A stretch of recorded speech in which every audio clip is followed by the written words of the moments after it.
नमस्कार दोस्तों, ocean network में आपका स्वागत है। मैं हूं ओमकार चौधरी।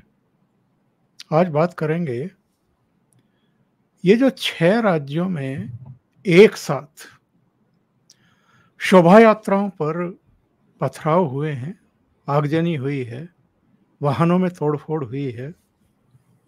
ये संयोग तो नहीं हो सकता कि 6 अलग-अलग राज्यों में रामनवमी के मौके पर जो शोभा यात्राएं निकल रही थी, उनको एक साथ निशाना बनाया गया हो।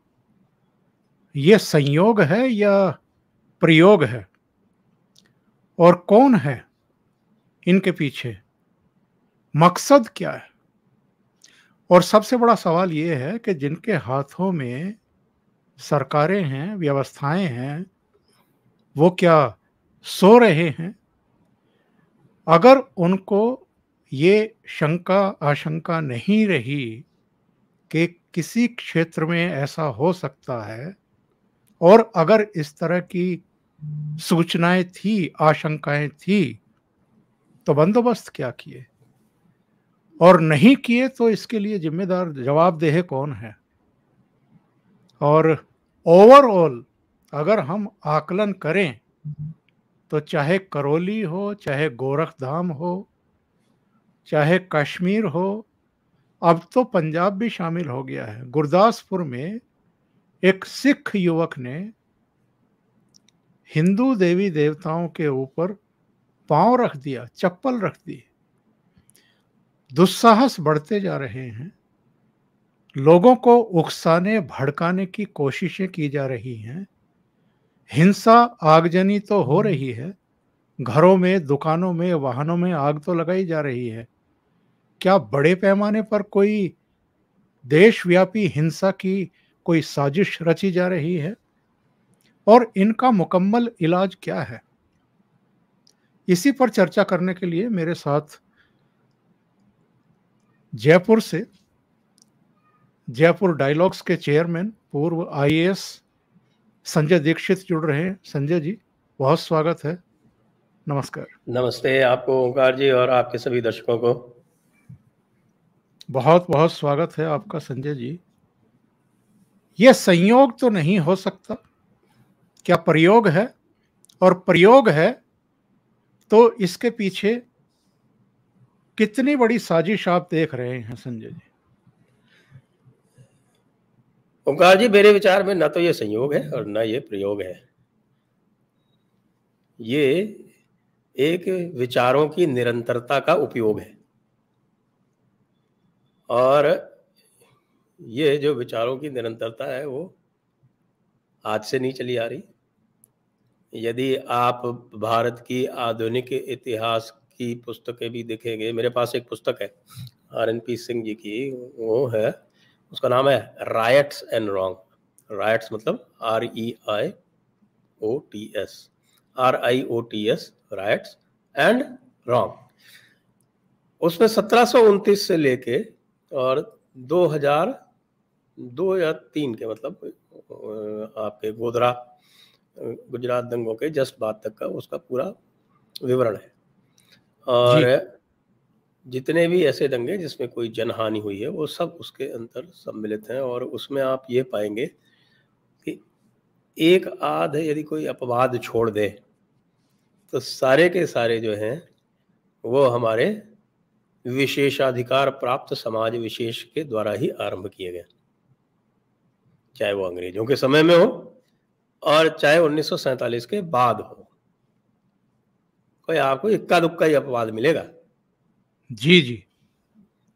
तो यह तो जो मैं बार बार कहता हूं, अभी मुझको DD न्यूज पे बुलाया गया था, वहां भी मैंने यही कहा। मैंने कहा कि आप जब तक मूल तत्व है उसकी चर्चा करने से बचते रहेंगे, तब तक आपको कभी समझ में नहीं आएगा कि क्या है ये, कि ये संयोग है कि प्रयोग है। मैं तो कह रहा हूं ये तो वही विचारधारा है, उसी का तो रोज उपयोग हो रहा है। डॉक्टर अंबेडकर ने अपनी पुस्तक में लिख दिया था 1945 में, उनका पुस्तक का जो संवर्धित संस्करण आया था,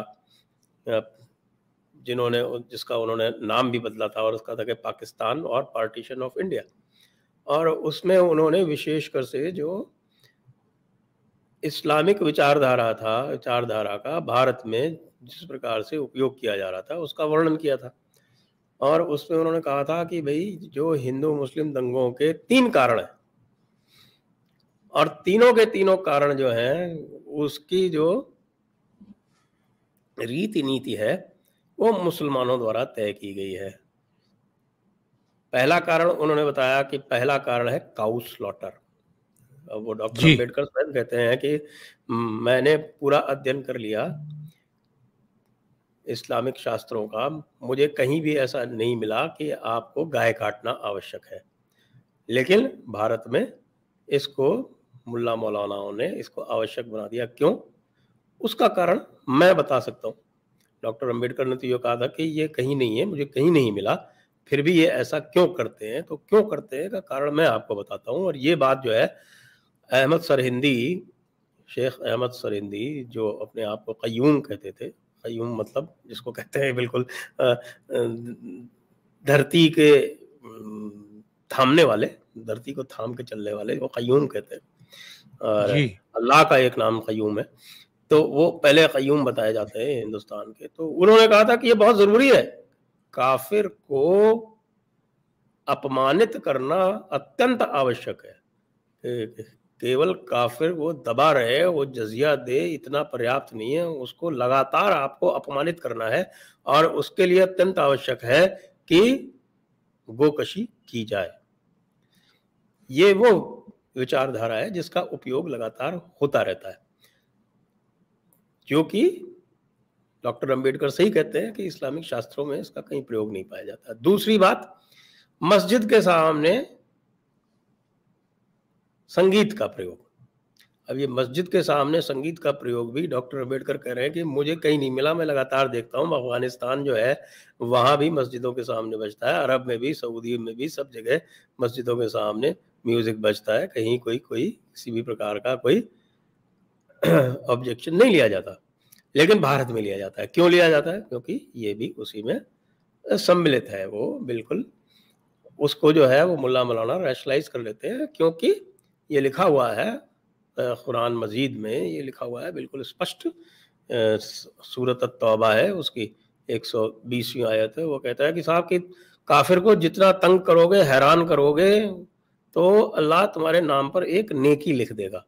तो ये जो है, ये अपनी नेकी लिखवाने के चक्कर में ये लगातार हर मौके पर, हर मौजू पर ये इनको काफिरों को तंग करना है। उसमें ये 2 चीज़ें जो हैं ये बहुत मुफीद आती हैं। और तीसरा जो है वो कन्वर्शन।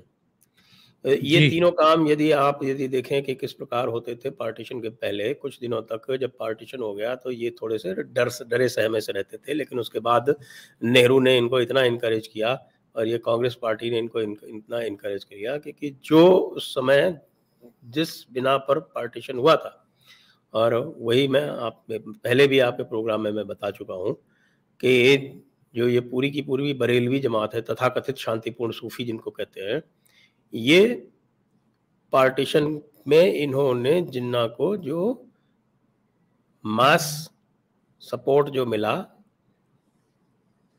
जो जनता का सपोर्ट जो है वो इस बरेलवी जमात के कारण मिला। ये बरेलवी जमात जो है इसने कौमियत जुदा गाना है, यानी कि सेपरेट नेशन वाला, और सेपरेट नेशन के बाद उसमें जिन्ना ने सेपरेट एंड इक्वल नेशन ये और डाल दिया कि मतलब हम चाहे संख्या में कम हो लेकिन हम रहेंगे आपके बराबरी। और उसी बराबरी के सिद्धांत पे उन्होंने पाकिस्तान बनवाया। पाकिस्तान की भी आज तक जो उसकी सारी की सारी साइकोलॉजिकल प्रॉब्लम है, और जो उसकी समस्या है, और जो उसकी बर्बादी हो रही है, वो भारत के साथ इसी बराबरी की तलाश में लगातार उनकी समस्याएं हैं सारी की सारी।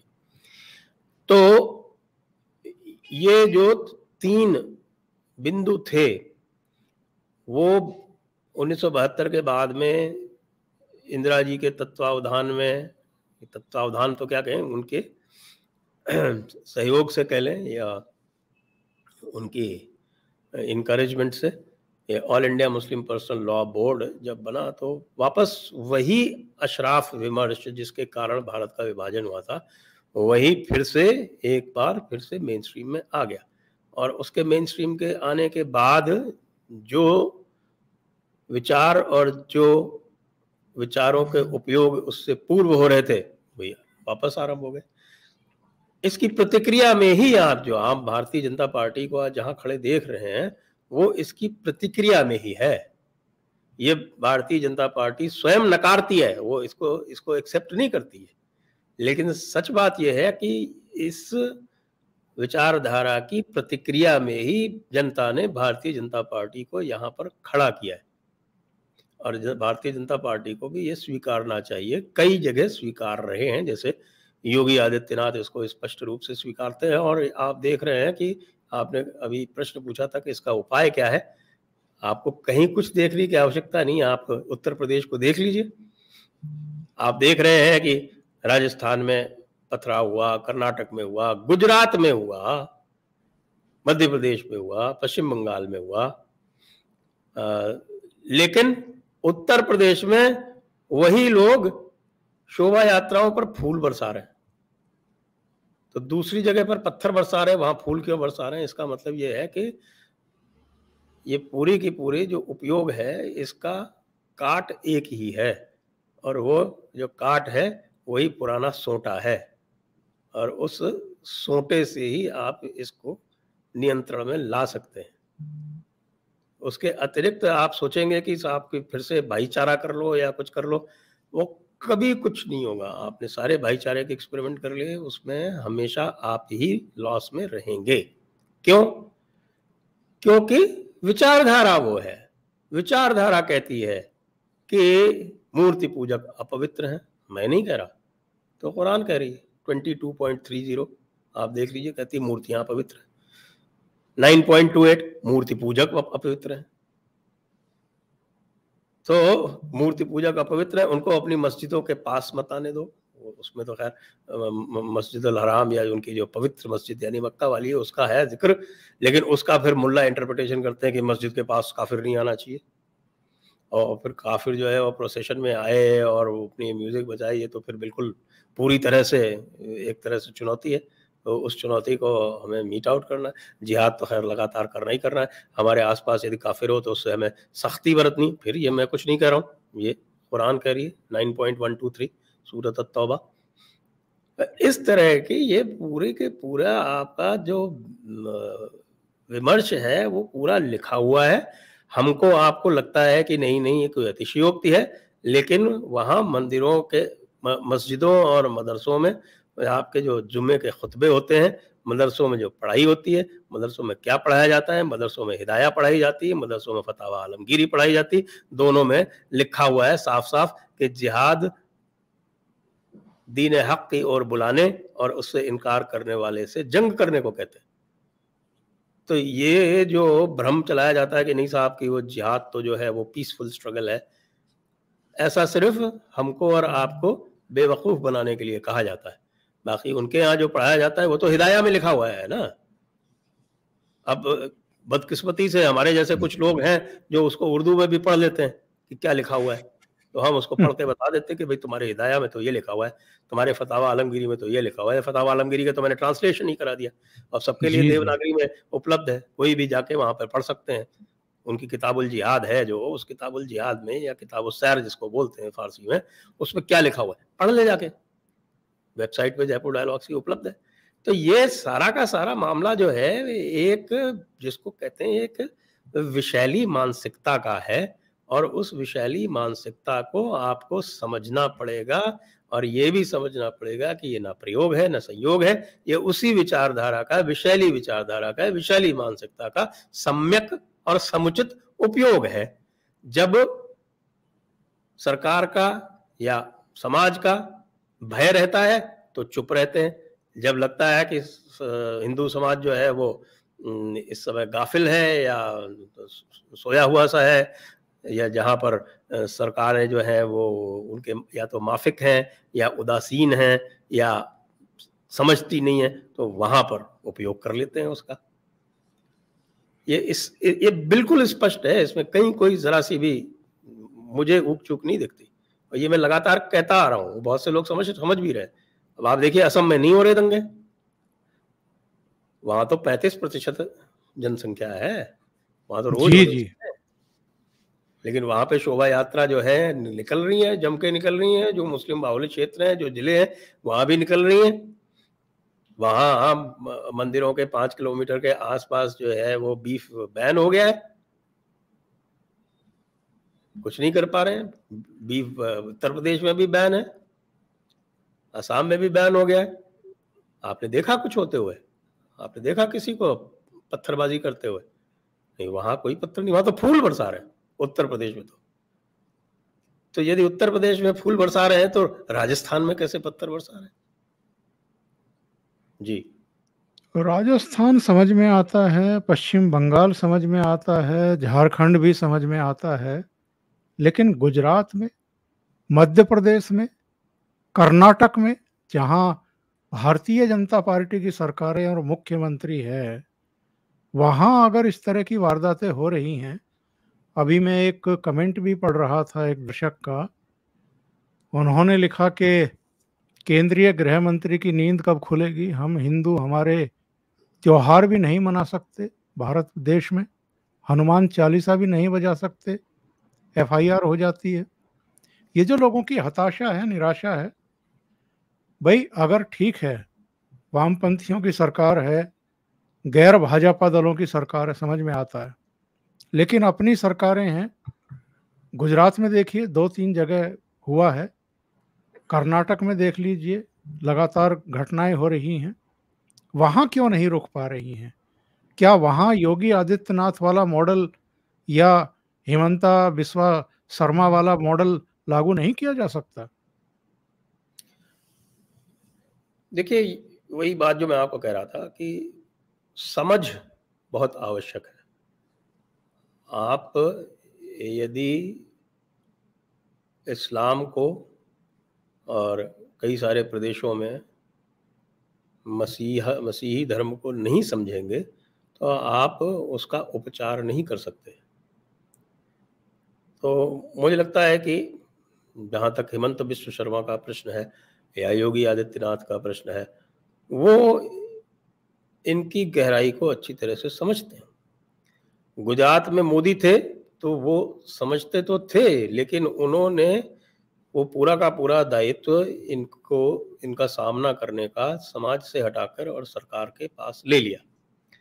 और आप देखेंगे कि गुजरात में विश्व हिंदू परिषद और बजरंग दल को लगभग निष्क्रिय कर दिया गया मोदी जी के कार्यकाल में। लेकिन चूंकि मोदी जी स्वयं मुख्यमंत्री थे, सरकार पे और प्रशासन पर, पुलिस पर उनका अच्छा नियंत्रण था, अच्छी पकड़ थी, तो इस तरह की घटनाएं नहीं होती थी।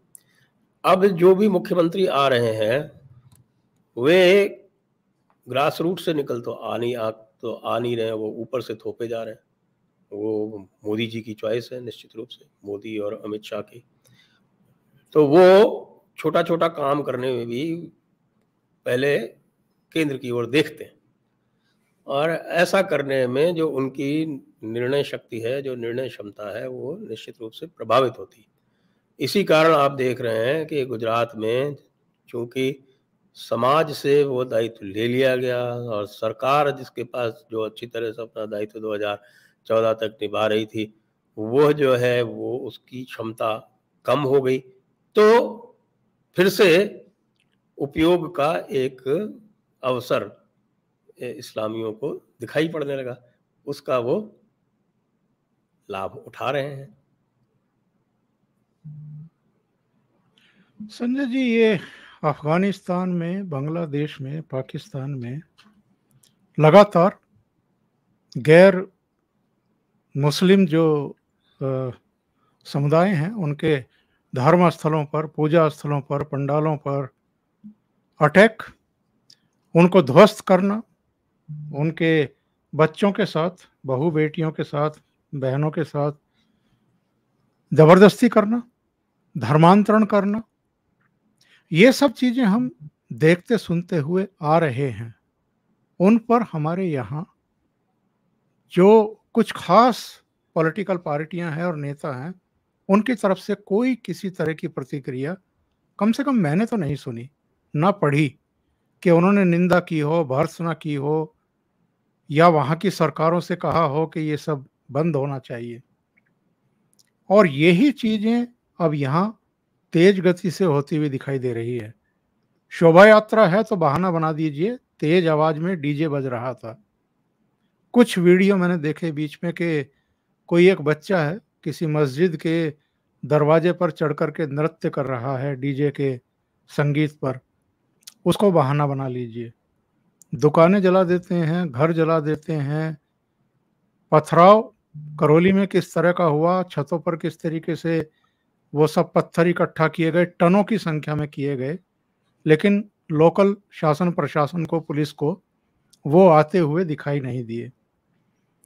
ये जो चीजें हैं अब भारत में भी तेजी से बढ़ रही हैं, पहले भी होती थी, अब तेजी से बढ़ रही हैं। ये पॉलिटिकल पार्टियां और इनके नेता क्या वोट के लिए फिर वैसे ही हालात पैदा नहीं कर रहे हैं जैसे 47 से पहले हो गए थे?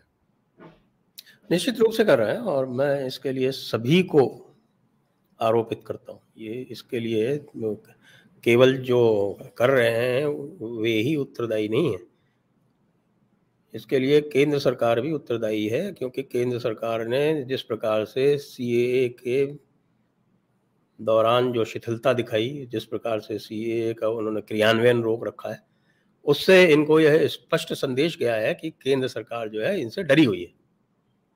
फिर दूसरी बात, आपने अफगानिस्तान, पाकिस्तान इत्यादि की बात की, आपने ये देखा, अब आप ये मैं आपको फिर ले जाता हूँ इतिहास में, और ये मैंने अपनी पुस्तक में बिल्कुल स्पष्ट रूप से लिखा है कि सीएए का कारण ही यही था, क्योंकि जो एक एग्रीमेंट था, जो आज भी बाइंडिंग एग्रीमेंट है, जिसको लियाकत नेहरू पैक्ट बोलते हैं, उस लियाकत नेहरू पैक्ट का आधार ही यही था कि दोनों देशों ने एक दूसरे से यह कमिटमेंट किया था कि जो उनकी माइनॉरिटीज हैं उनको वह प्रोटेक्शन देंगे।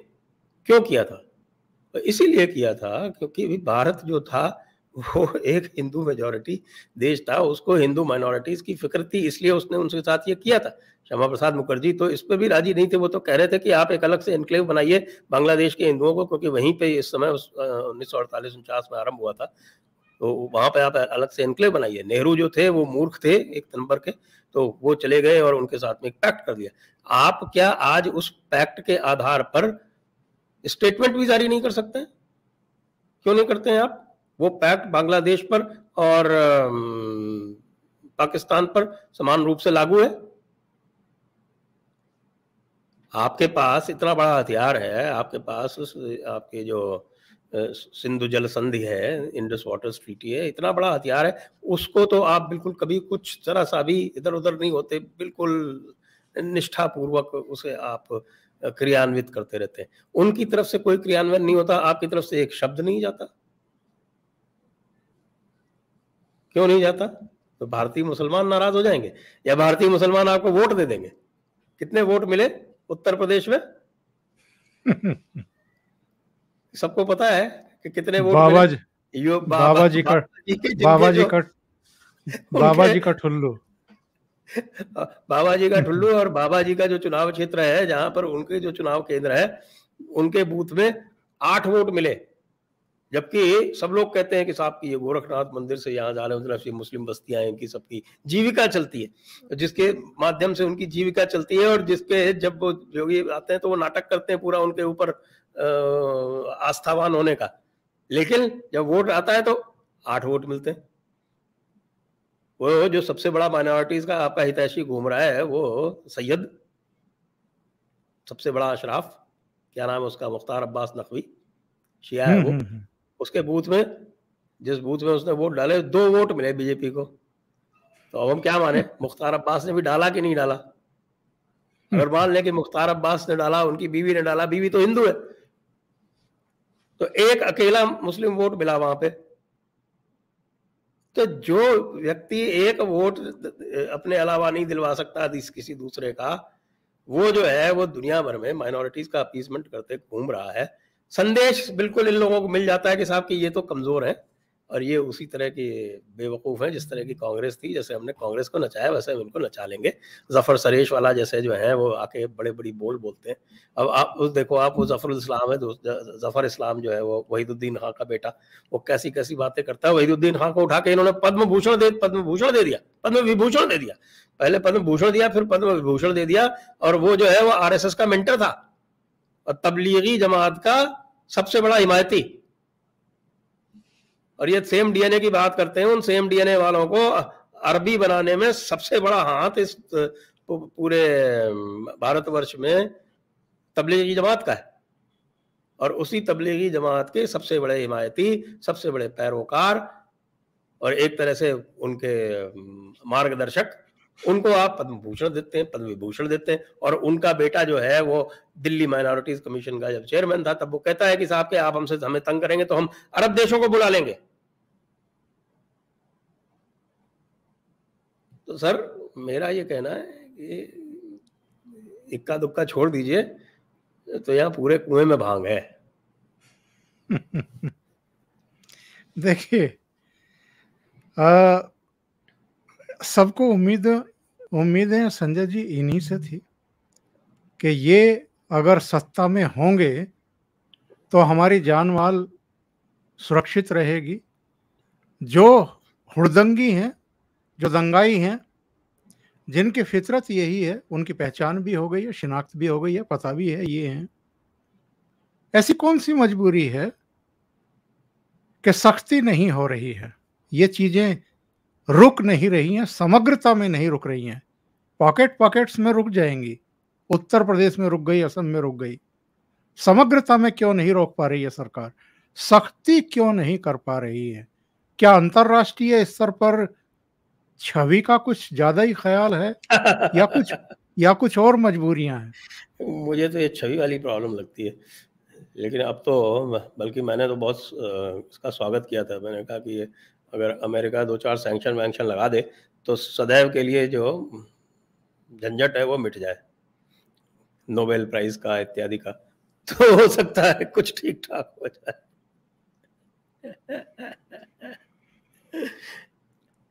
और अगर हमें मसला है कि ये जो है ये राष्ट्रीय प्रश्न है। केवल जो राष्ट्र जो है वो एक इलेक्शन से दूसरे इलेक्शन तक नहीं चलता है। राष्ट्र की जो अवधारणा है और राष्ट्र की जो संस्कृति है और राष्ट्र का जो जीवन काल है वो भारत में तो अनंत और सनातन माना गया है। तो यदि उसकी सनातनता आपको बरकरार रखनी है, निरंतर रखनी है, तो उसके लिए आपको दीर्घकालीन नीतियों पर विचार करना पड़ेगा। और वो दीर्घकालीन नीतियां आप तभी बना पाएंगे जब आप इतिहास में जाकर इतिहास से सीखेंगे। इतिहास से सीखने का मुझे कोई प्रयास दिखता नहीं है, बल्कि लगातार मुझे ये दिख रहा है कि जो स्ट्रक्चर्स इस इस्लामिक कट्टरता को और प्रश्रय देते हैं, उसको और सुदृढ़ करते हैं, उनके बचाव की नीति दिखती है। आप देख रहे हैं कि किस प्रकार से अलीगढ़ मुस्लिम विश्वविद्यालय के विरुद्ध जो पिटीशन सर्वोच्च न्यायालय में पड़ी हुई है, उसका रिप्लाई नहीं फाइल कर रही।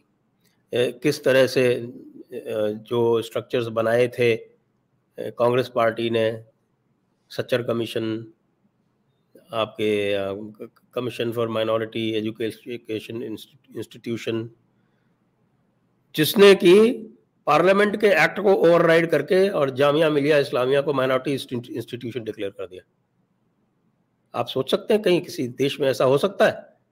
कांग्रेस ने तो उसको मान लिया। 2013 की बात है, 2014 में सरकार आ गई, 2022 हो गई, आज तक उसको रिवर्स नहीं किया। न केवल रिवर्स नहीं किया बल्कि उसके विरुद्ध जो पिटिशंस पड़ी हुई हैं उनका जवाब भी नहीं देते और जाके उसको आगे डेट पे डेट बढ़वाते जाते हैं। तो इसको क्या कहेंगे? तो एक तरह से जिम्मी चरित्र जैसा दिखने लगा है। मतलब आप ये देखिए, पश्चिम बंगाल में इतना सारा नरसंहार हुआ, इतने सारे भारतीय जनता पार्टी के कार्यकर्ताओं, वोटरों की जान गई, तो प्रधानमंत्री, गृह मंत्री का एक स्टेटमेंट नहीं आया।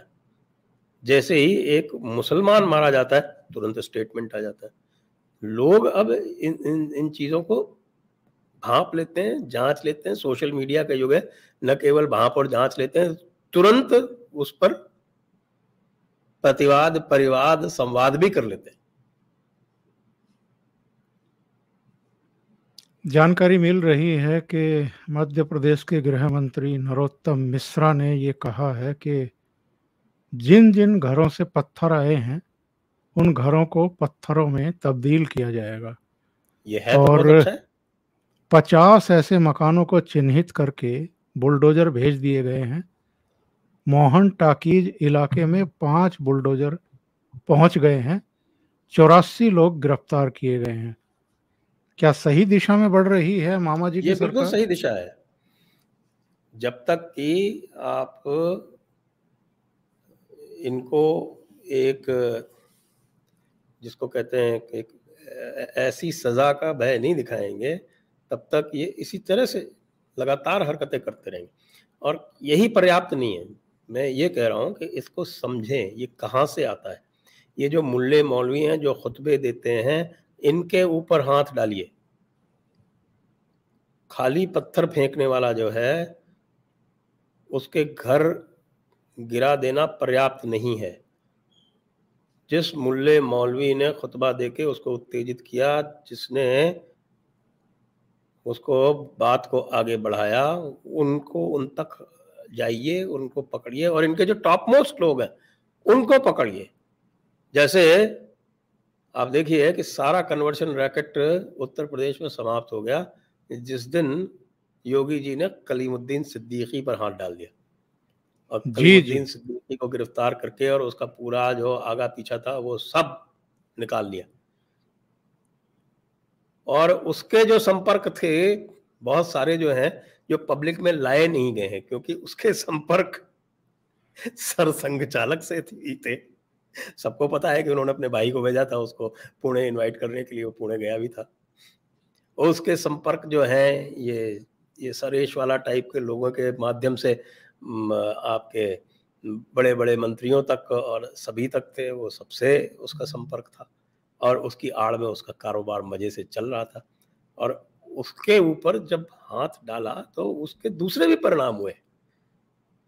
उसके दूसरे भी परिणाम हुए कि जो लोग बैठे हुए भाजपा के ही बड़े लोग जो थे, वो योगी जी को हिलाने की कोशिश करते थे, करने का प्रयास कर रहे थे, वो स्वयं हिल गए, क्योंकि उनके भी लिंक जो थे वो कहीं ना कहीं तार जुड़े हुए थे कलीमुद्दीन सिद्दीकी से।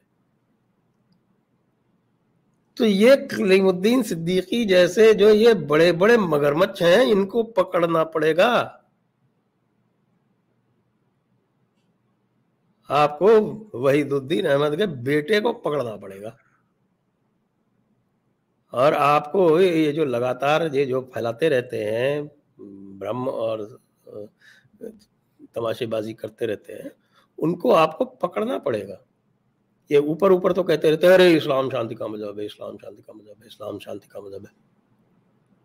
और बाद में जो अपनी बातें बताते रहते हैं। भाई आप क्यों नहीं, जिसकी बात करते हैं ना कि साहब की अगर एक का आदमी, अकेला आदमी जो है वो खड़ा होकर कहे कि साहब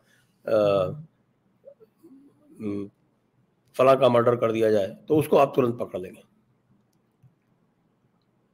लेकिन अगर कोई पूरा का पूरा मजहब कहे कि साहब काफिर का मर्डर कर देना चाहिए, तो वो आर्टिकल 25 में प्रोटेक्ट हो जाता है।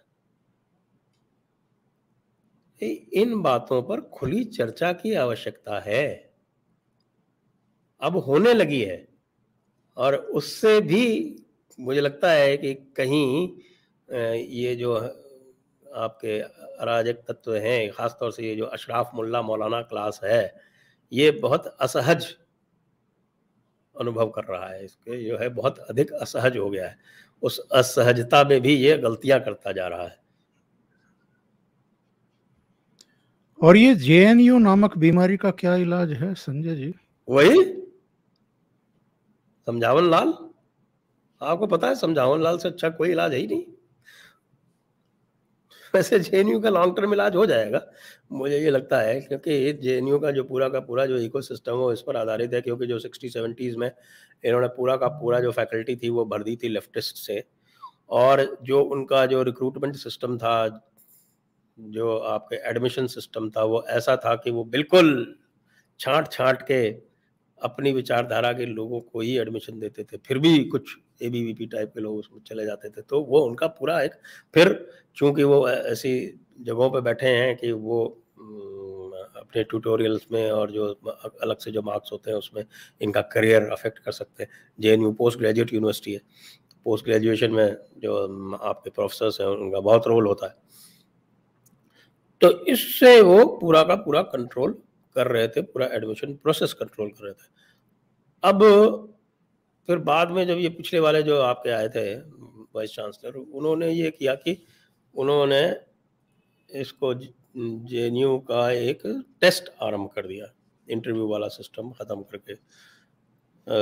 वो उस टेस्ट में भी वो अपेक्षित नहीं हो पाया, क्योंकि टेस्ट के जो पेपर्स थे वो जेएनयू वाले ही सेट कर रहे थे, जांच भी वही रहे थे। तो वहां पे भी वो पूरा फिल्टर कर लेते थे कि हमारी विचारधारा का ही आदमी आना चाहिए जेएनयू में।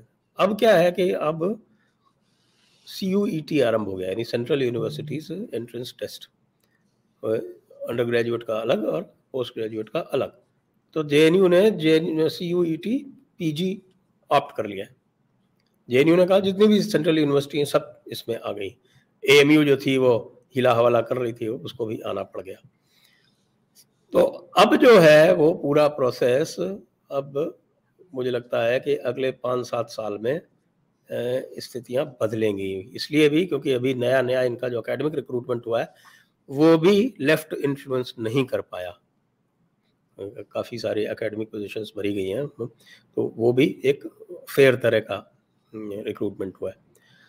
तो अगले 5-7 साल में मुझे लगता है कि जेएनयू का जो ये लेफ्टिस्ट का दबदबा है ये धीरे धीरे समाप्त होगा, और बाकी जो बदमाशी करता है उसका तो इलाज वही है जो योगी जी कर रहे हैं। योगी जी के उसमें तो AMU वाले भी हिम्मत नहीं कर पाते। AMU तो आपको पता है कि जिन्ना ने क्या कहा था कि ये है मुस्लिम भारत का शस्त्रागार है। ये अलग बात है कि इतिहास बोध जो है हमारे शासकों का इतना कमजोर है कि प्रधानमंत्री जी वहां जाके ये कहा है कि AMU जो है वो भारतीय स्वतंत्रता आंदोलन का केंद्र रहा है, एपिसेंटर। तो अब क्या कहें, वो ख्वाजा ले गया था वही जिसकी किताब जो है वो सरसंघ चालक ने जिसका उद्घाटन लॉन्च किया था, ख्वाजा इफ्तिखार, वही ले गया था। अब देखिए इस तरह के लोग जो है कहां तक घुसे हुए हैं। बहुत बहुत शुक्रिया संजय जी जुड़ने के लिए और महत्वपूर्ण विषय पर तबादला ख्याल करने के लिए। Thank you so much. नमस्कार।